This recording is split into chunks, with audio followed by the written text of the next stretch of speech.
Bonjour, peuple congolais, ladies and gentlemen. It's about Jackson Elumbu Angondola. Vous savez, je suis venu pour essayer d'analyser avec nous tous ce qui se passe actuellement chez nous au Congo. C'est inacceptable. Donc, certains leaders politiques bidons, ils ont pris notre peuple en otage.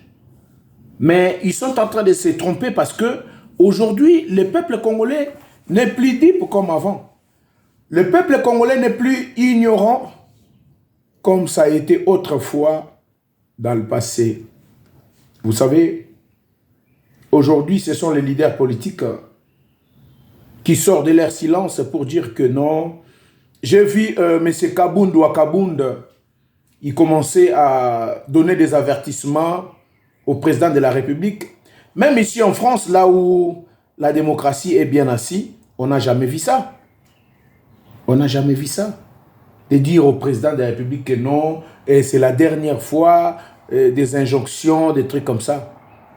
J'ai vu M. Martin Fayoulou dire que le président Tshisekedi va démissionner et que c'est lui, Martin Fayoulou, qui est préparé pour la transition. Donc, vous êtes en train de faire une sorte de trafic d'influence. Vous êtes en train de faire une sorte de trafic d'influence, mais les Congolais aujourd'hui ne sont pas ce que vous êtes en train de réfléchir là, de croire. Aujourd'hui, le peuple congolais est digne et capable de faire personnellement des analyses. Martin Fayoulou, qu'est-ce qu'il a donné au peuple congolais? Nous avons vu qu'aujourd'hui, le peuple congolais ne pardonne pas ceux qui ont pris les armes contre la République. Nous avons Nanga, nous avons des Willy Ngoma, nous avons des Bertin Bissimois, le groupe des Rwandais, on ne peut pas les compter parce qu'ils ne sont pas des Congolais. Kabila, Kazembere, Kanambe, Hippolyte, il a pris des armes contre la République démocratique du Congo. Et aujourd'hui, nous, Congolais, nous sommes en train de subir encore les 30 ans d'injustice, les 30 ans d'atrocité, les 30 ans de meurtre, de tueries, les 30 ans d'esclavagisme, que le Congo a été soumis à des ordres qui venaient, à des injonctions qui venaient de l'Occident. On n'en disconvient pas. Mais la position dont s'est retrouvé notre pays, on ne pouvait pas accepter que le pays puisse continuer à sombrer. Autrefois, on comptait faire des partenariats avec la Russie. Et le président Félix-Antoine Tshisekedi avait tendu sa main à la Russie. Mais les BRICS, leur manière de faire les choses, ça ne nous a pas convenu. Parce que nous, on voulait quelque chose d'urgence. On voulait quelqu'un qui nous répond et en même temps qui nous sécurise. Et ça n'a pas marché avec la Russie. Mais les États-Unis ont répondu à notre main tendue. Et aujourd'hui, nous avançons avec les Américains, les opposants du ventre, les opposants de la faim. Ils ont vu que, comme les choses vont bien avec les Américains, il faut maintenant accélérer au plus vite possible pour changer les donnes.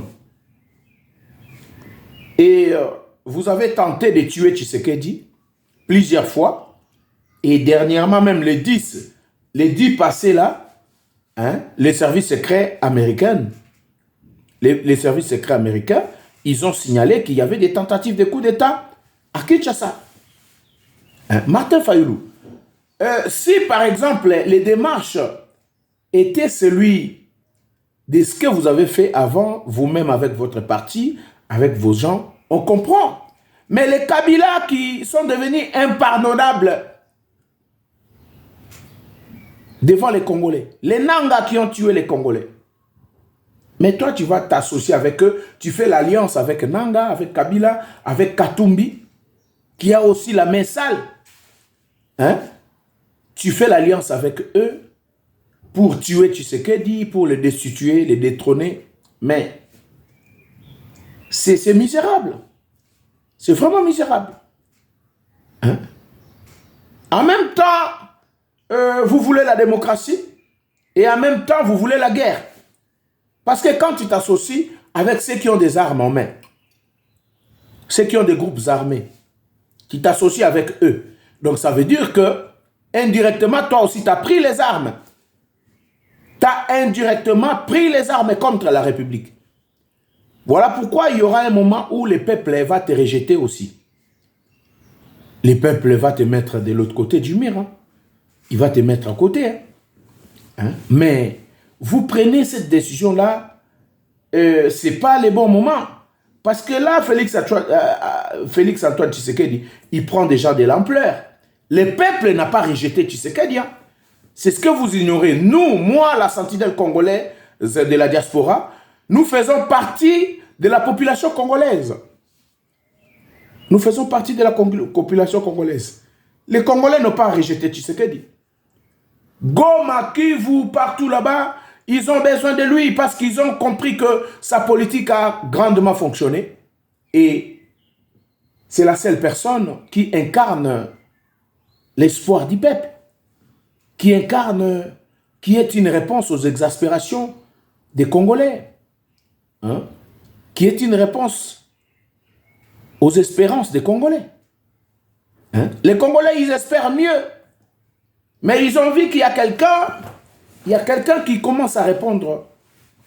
Moi, je pense que même lui-même, son Excellence, M. Félix Antoine Tshisekedi, il a compris beaucoup de choses dont il était aussi deep. Il a compris beaucoup de choses dont il ne comprenait pas. Aujourd'hui, si les Gilles Alinguet sont interpellés, hein, si beaucoup de gens comme des Matata Pogno qui ont volé l'argent facilement comme ça, et ils sont là, ils ne sont pas traqués, et voilà, aujourd'hui, on l'interpelle. C'est que nous voulons passer à autre chose.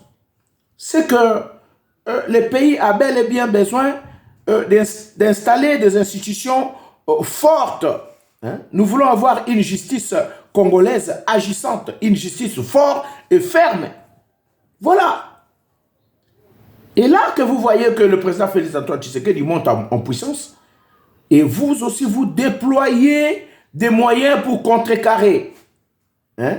Mais, frère, vous êtes en train de rêver. Ce n'est pas de cette manière-là que vous allez faire des choses. Moi, je pense bien, M. Martin Fayoulou, faites des choses bien. Parce que la population congolaise d'aujourd'hui n'a pas besoin de quelqu'un qui veut semer le chaos dans ce pays, le Congo.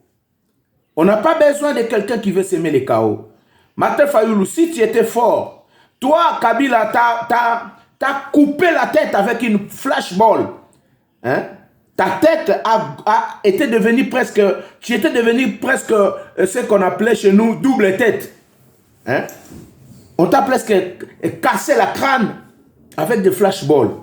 Mais pourquoi tu n'avais pas pris la décision de faire démissionner Kabila? Mais c'est Martin Fayoulou. Hein? Pourquoi Tshisekedi, c'est une occasion favorable pour vous de parler, de faire des complots pour lui faire démissionner. La Senko, à l'époque de Kabila, la Senko était là. Pourquoi vous n'avez pas parvenu à démissionner Kabila? Pourquoi vous ne l'avez pas fait? Pourquoi vous le faites à l'époque de Tshisekedi? Donc, quant à vous, vous croyez que Tshisekedi, c'est un être faible. Hein? Mais vous vous trompez. Vous vous trompez. Tshisekedi aujourd'hui, il a eu déjà la main forte des Américains. Hein? Tshisekedi aujourd'hui est adopté par les États-Unis. Ces derniers temps, aux États-Unis, dans tous les États, dans toutes les administrations, ils parlent de Félix Antoine Tshisekedi, hein, qui va aider les Américains à remonter la pente de leur technologie. Hein? Et je crois bien que tous ces dialogues congolo-congolais que vous êtes en train de chercher là, nous, Congolais, aujourd'hui, nous avons besoin que les acteurs politiques qui ont pris les armes, ceux qui ont volé l'argent, ceux qui ont semé le chaos au Congo, il n'y a pas que avec les armes. mais les chaos aussi avec le vol d'argent, les vols des deniers publics. Donc voilà, nous avons vraiment besoin que la justice puisse fonctionner là-dessus. Mais moi, j'alarme déjà concernant M. Martin Fayoulou, les démarches que vous êtes en train d'effectuer. Nous, ça ne nous arrange pas. Ce n'est pas digne. Et la façon dont vous prenez la parole, c'est comme si vous étiez un président de la République. Hein, comme Mouzé était là, Mouzé Laurent Désiré Kabila, hein, quand il a demandé au peuple congolais de se prendre en charge et quand on avait brûlé le Rwandais. Mais ce que vous voulez faire, ça ne va pas marcher. Parce que Tshisekedi a beaucoup d'hommes sur le terrain. Il a beaucoup d'hommes sur le terrain. Et personne, aucun des Congolais ne vous laissera marcher sur Tshisekedi. Ça ne passera pas. Ça ne passera pas. On vous aime tous. Nous voulons un Congo uni. Nous voulons qu'on agisse avec amour. Mais s'il y a des gens qui se sont levés, qui ont levé leurs mains contre la République, ils doivent être punis. Ils doivent être punis.